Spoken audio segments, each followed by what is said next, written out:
주실 줄로 믿고 감사드리며 예수 그리스도의 이름으로 기도하옵나이다. 아멘. 할렐루야. 할렐루야. 예배당에 나온 여러분들을 환영합니다. 주님의 은혜가 여러분의 삶에 넘치게 되기를 기원합니다.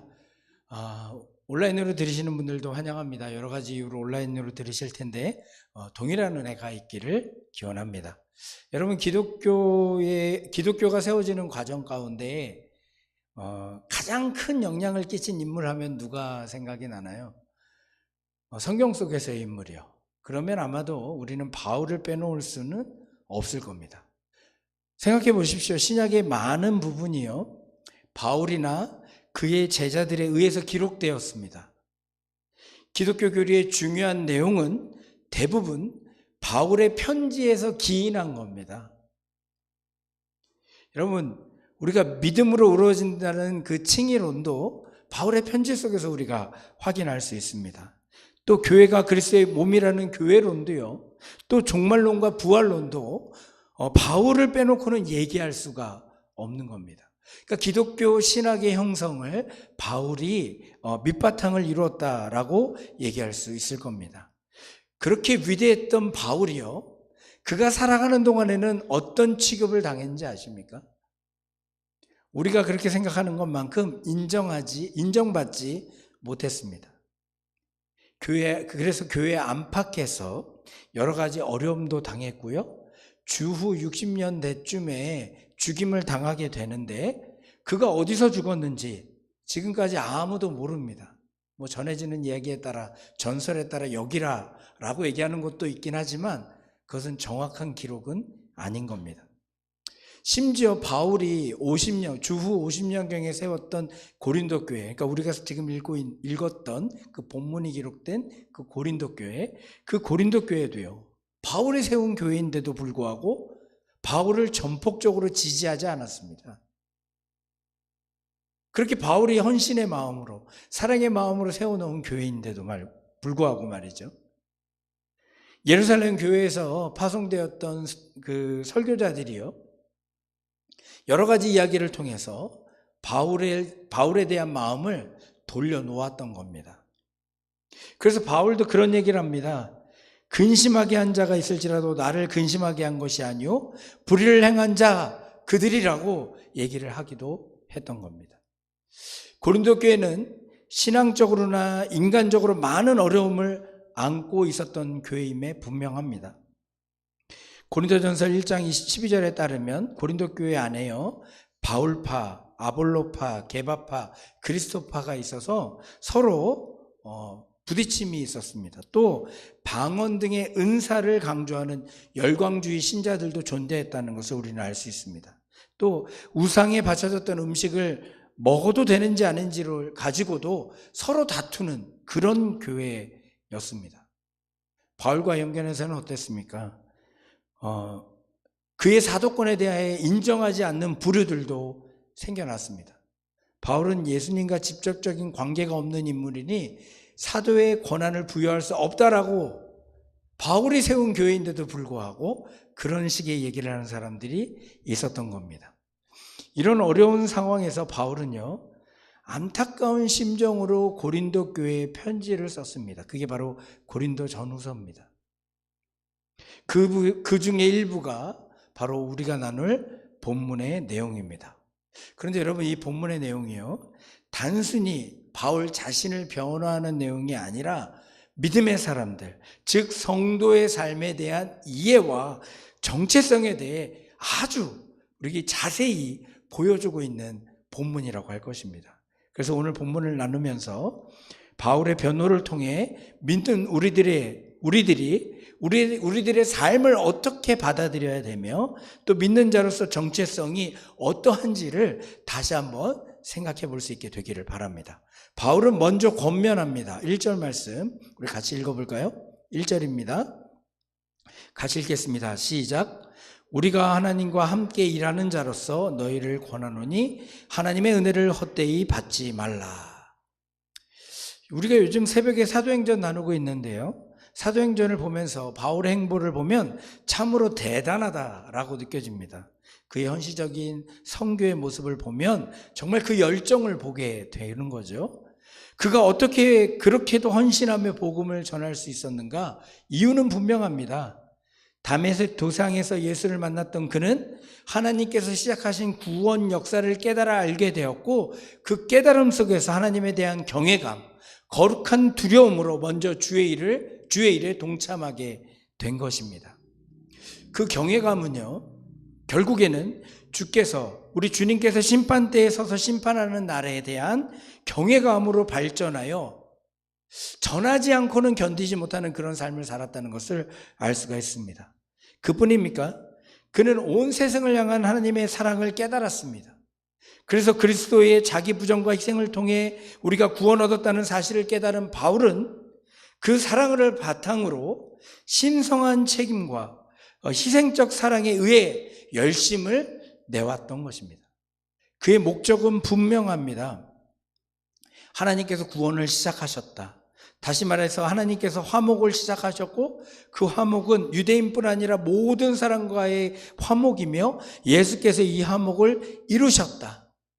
그러므로 그는 이 화목을 전하는 사명자로서 자신의 사명을 감당해 왔던 겁니다. 그래서 바울은 고린도 교회에게 분명하게 권면합니다. 은혜를 헛되이 받지 말라. 그런 은혜에 동참하여서 지금 하나님의 일에 동참하는 너희들, 제발 은혜를 헛되이 받지 말라. 특별히 고린도 교회는 주 약 50년경에 바울의 복음 전파로 세워진 교회입니다. 그렇게 하나님께 믿음을 선물 받아 믿음 안에서 구원의 자리에 서게 된 고린도 교회가 화목의 역사를 이루는 것이 아니라 점점 분열의 모습으로 서서 복음을 전한 바울마저도 배척하는 지경에 이르렀으니 안타까운 마음을 전한 겁니다. 하나님께서 이루신 구원에 동참하여 함께 그 구원을 전하는 우리는 하나님의 은혜를 헛되이 받지 말아야 된다라는 얘기를 하고 있는 것입니다. 그래서 우리 이 이야기는요, 고린도 교회를 향한 이야기일 뿐만 아니라 바로 우리를 향한 이야기라는 것도 알아야 됩니다. 우리도 주 예수 그리스도의 은혜로 믿음을 얻게 되었고 구원에 동참하였고 그 복음을 전할 사명자로 세움을 입었습니다. 그럼에도 불구하고 우리가 그 은혜를 헛되이 받는다면 정말 안타까운 일이 되는 것입니다. 오늘날 교회 가운데 분열을 조장하는 거짓 사역자들이 얼마나 많습니까? 하나님과 사람과의 화목을 막을 뿐만 아니라 성도들 간의 연합을 막는 그런 역할을 하는 자들도 많은 것을 보게 됩니다. 우리는 하나님께 주신 그 은혜를 헛되이 받아서는 안 됩니다. 하나님과 사람 간의 화목으로 인도하지 못하는 어떤 헌신이나 사역도 그릇된 인도이고 가치 없는 일임을 우리는 분명히 기억하고 진정한 가치를 쫓아가야 되는 것입니다. 성도들의 모임의 화목을 깨는 어떤 행동도 마찬가지라는 사실을 기억해야 됩니다. 가정이나 교회를 깨뜨리려는 어떠한 것도 가치 없는 일이 되는 것입니다. 우리 자신을 좀 돌아봅시다. 우리는 혹시 하나님께서 주신 은혜를 헛되이 받고 있지는 않습니까? 하나님께서 이루신 이 화목을 단절시키는 일에 우리의 힘을 쏟고 있지는 않습니까? 이제 바울은 진정으로 하나님께 받은 은혜가 무엇이며 그를 통해 이루신 일이 무엇인지 구약의 말씀을 인용하여 우리에게 밝힙니다. 분명하게 밝힙니다. 2절 말씀입니다. 같이 읽겠습니다. 시작. 이르시되 내가 은혜 베풀 때에 너에게 듣고 구원의 날에 너를 도왔다 하셨으니 보라 지금은 은혜 받을 만한 때요 보라 지금은 구원의 날이로다. 아멘. 이 구절 아마 외우고 있는 분들도 여러분 계실 겁니다. 이 말씀은 이사야서 49장 8절의 말씀을 인용한 말씀인데요. 이사야서 49장 8절엔 이렇게 기록되어 있습니다. 여호와께서 이같이 이르시되 은혜의 때에 내가 내게 응답하였고 구원의 날에 내가 너를 도왔다. 내가 장차 너를 보호하여 너를 백성의 언약으로 삼으며 나라를 일으켜 그들에게 그 황무하던 땅을 기업으로 상속하게 하리라 기록하고 있습니다. 이사야가 이야기하던 하나님의 종, 그 종이 이미 오셨기 때문에 바울은 과거형으로 그 사실을 선언하고 있는 것입니다. 바로 예수 그리스도가 그 종임을 얘기하면서 지금은 은혜 받을 만할 때요, 지금은 구원의 날이다라고 밝히고 있는 것입니다. 사실 이게 하나님으로 받은 우리 은혜의 핵심입니다. 하나님으로부터 받은 은혜가 무엇인지 이 문장을 통해서 자세히 나누려고 하니 좀 여러분 제대로 붙들 수 있게 되길 바랍니다. 우리말 성경이 은혜라고 번역한 헬라어는 유프로스데토스라는 단어입니다. 이 헬라어 단어는요, 영어로 번역하면 acceptable입니다. 받아들이는 거예요. 일반적으로 우리말 성경에서 은혜로 번역되는 원래 헬라어는 카리스라는 단어가 있어요. 저 단어죠. 원래는 저 단어예요. 그게 은혜인데 오늘 본문에 나온 은혜는 유프로스데토스입니다. acceptable.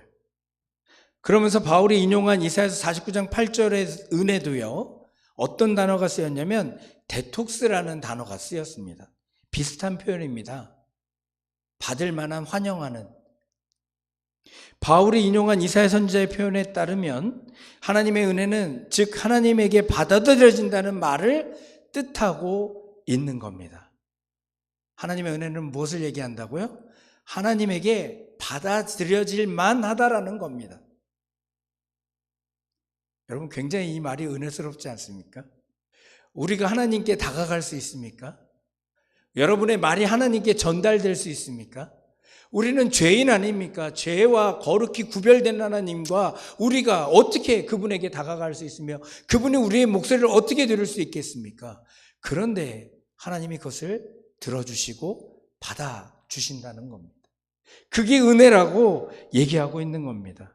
하나님께서 받아들여진다는 말은 바로 하나님이 우리의 말에, 우리의 그 언어에 귀를 기울이신다는 겁니다.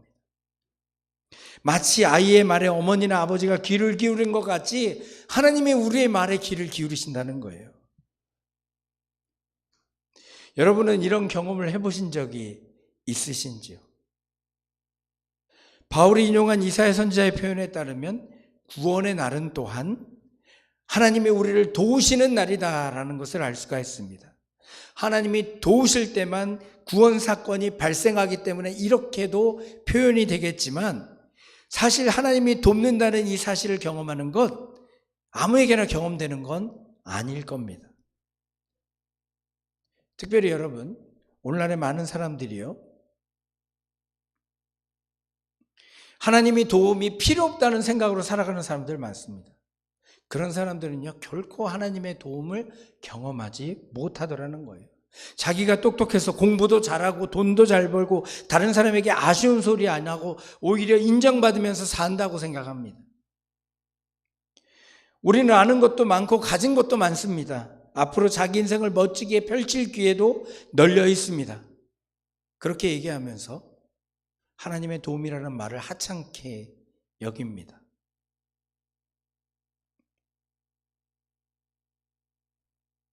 그러나 우리는 하나님의 도움 없이는 살 수 없는 존재라는 걸 여기 계신 분들은 잘 아실 겁니다. 사실 그렇게 얘기하고 있는 사람들도요, 하나님의 도움이 필요 없다고 얘기하는 사람들도요, 겉으로는 그렇게 말할 수 있지만 속으로는 전혀 그렇지 못하다는 것을 보게 됩니다. 여러분, 부자들의 삶도요, 가난한 사람들과 별반 다른 게 없습니다. 사회적으로 이름을 떨치며 사는 나름의 전문가들도요, 남에게 인정받지 못할까 하는 그 초조함 가운데 살아가는 것을 보게 됩니다. 오늘날에 자신들이 정의롭다 생각하는 사람들은 결코 자기의 실수를 인정하지 못하는 이유가 거기에 있는 겁니다. 그런 사람들은 결코 하나님의 그 역사를 경험하지 못하는 겁니다. 또 다른 사람들은요, 하나님의 도우심을 세속적인 차원으로 받아들일 때 결코 하나님의 도움을 경험하지 못하는 것을 보게 됩니다.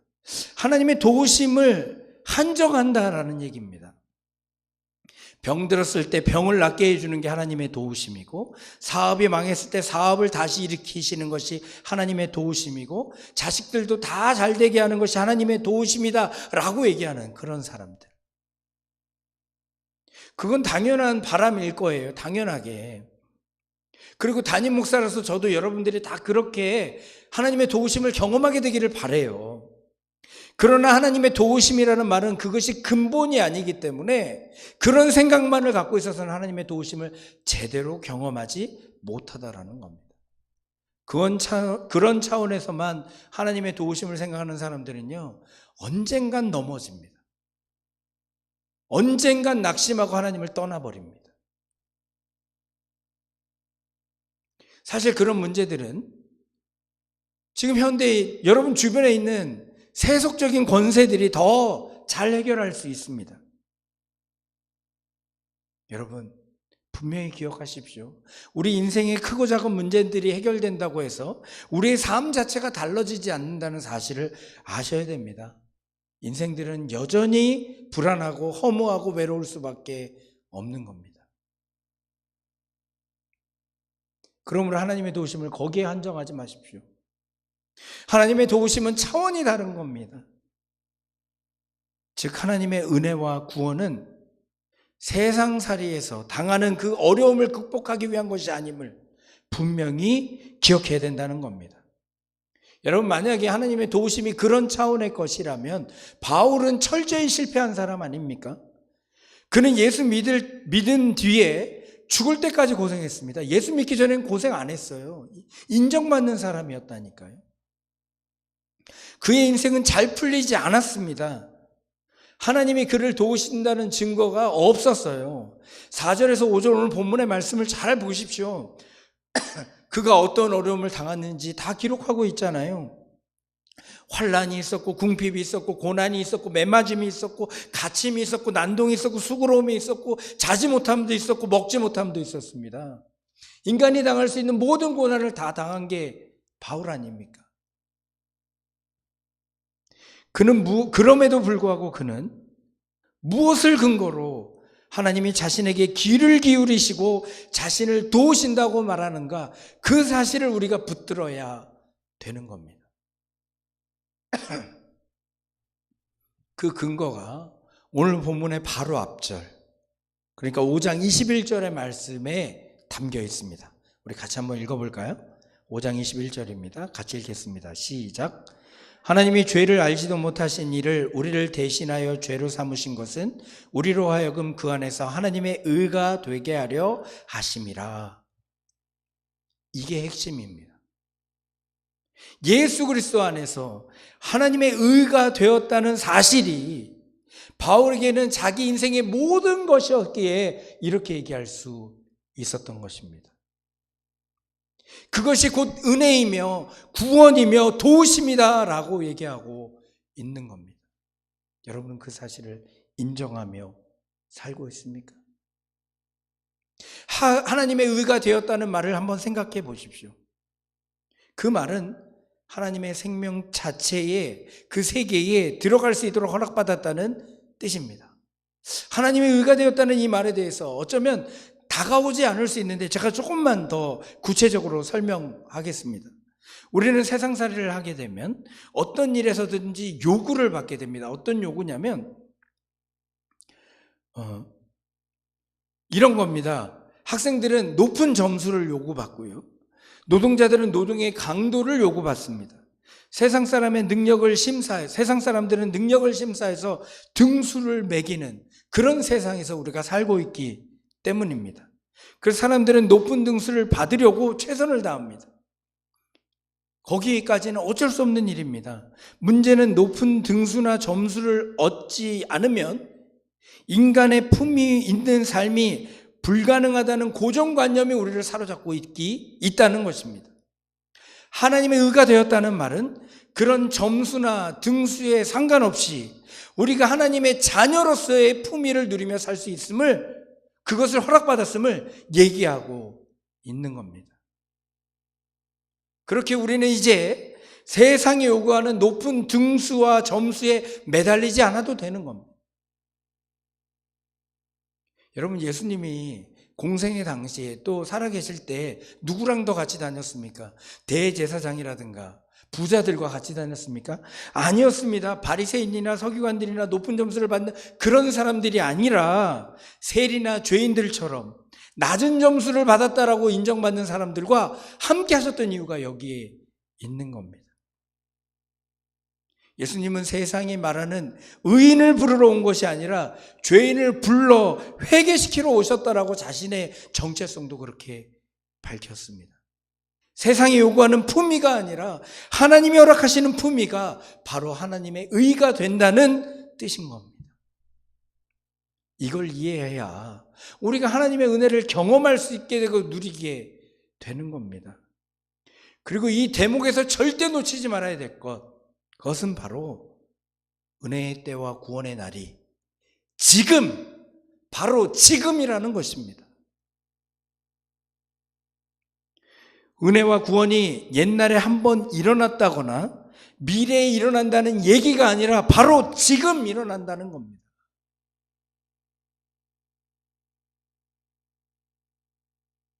지금 여기에서 은혜와 구원을, 즉 하나님 나라를 경험하게 된다라는 겁니다. 여러분, 정말 이 부분이 중요합니다. 지금은 하나님 나라의 현재성을 가리킵니다. 하나님을 지금 여기에 실제적으로 경험하는 것이 되어야 된다는 겁니다. 이처럼 중요하기에 바울은 2번이나 연거푸 언급합니다. 보라 지금은, 보라 지금은. 이 말은 사실 되새겨보면 진실이 될 수밖에 없습니다. 여러분, 이 지금이라는 순간에 대해서 한번 상상해 보십시오. 여러분은 결코 지금이라는 순간을 규정할 수 없을 겁니다. 왜냐, 지금이라는 것은 과거로의 모든 시간으로부터 연결되고 미래로 연결되어지는 순간이기 때문입니다. 그래서 이 지금이라고 하는 것은 그래서 우리 믿는 사람들의 전 삶을 가리키는 겁니다. 인간은 오래 살아야 한 100살 정도 살아갑니다. 여러분, 100살을 산다는 것이 길게 느껴지십니까? 그런데 한번 생각해 보십시오. 하나님의 창조 이후로 지금까지의 기간 가운데 그 100년이라는 기간이 얼마나 될까요? 지금이라는 그 순간은 우리가 세상에 태어난 때이기도 하고 죽는 때이기도 하다라고 얘기할 수밖에 없을 겁니다. 다시 말해 인생은 전 지구 역사에서 찰나의 불과함을 우리는 인정할 수밖에 없는 겁니다. 그래서 바울이 말하는 지금이 은혜의 때이며 구원의 날이라는 말은 매우 중요합니다. 지금 이 순간에 우리가 은혜를 받고 구원을 받았다면 우리 전생애를 통해서 하나님의 영생을 누리며 살아야 됨을 얘기하고 있는 겁니다. 여러분, 시간에 대한 개념을 바꾸지 않으면 결코 하나님의 은혜를 우리가 바로 누릴 수 없을 겁니다. 지금 이 시간이, 지금 이 순간이 하나님의 은혜의 때이고 하나님의 구원의 때임을 기억하십시오. 우리의 실제 인생살이가 한순간이니 큰 의미가 없다는 말씀을 드리려고 제가 이런 얘기 드리는 게 아닙니다. 오히려 반대입니다. 우리 일상 매 순간이 중요할 수밖에 없는 이유를 지금 알려드리고 있는 겁니다. 우리의 학교 생활과 가정 살림, 노동, 정치, 예술, 문학 등등 숨쉬기와 걷기와 먹고 배설하는 그 순간도 모두가 소중할 수밖에 없는 겁니다. 거기에서 하나님의 은혜와 구원이 발생하기 때문입니다. 이 이야기는 다른 얘기가 아닙니다. 하나님의 창조의 역사와 신비가 우리 삶에 나타난다는 얘기입니다. 그래서 바울은 이러한 창조의 능력과 신비를 보게 되기를 말하면서 처음에 그렇게 얘기한 겁니다. 하나님의 은혜를 헛되이 받지 말아라. 지금 이 순간을 은혜의 때요 구원의 날로 경험한 사람이 얼마나 풍요로운 삶을 살게 되는지 바울은 8절 후반절부터 10절까지의 말씀에서 운율을 갖춘 시 문장으로 묘사를 했습니다. 지금 한번 읽어볼 텐데요. 제가 앞부분을 읽어드리면요, 여러분 색칠되어 있는 부분들을 크게 한번 외쳐보시기 바랍니다. 제가 앞부분을 읽어드리면 여러분은 뒤에 있는 부분을 읽으시는 거예요. 자, 한번 해보겠습니다. 우리는 속이는 자 같으나, 무명한 자 같으나, 죽은 자 같으나, 징계받은 자 같으나,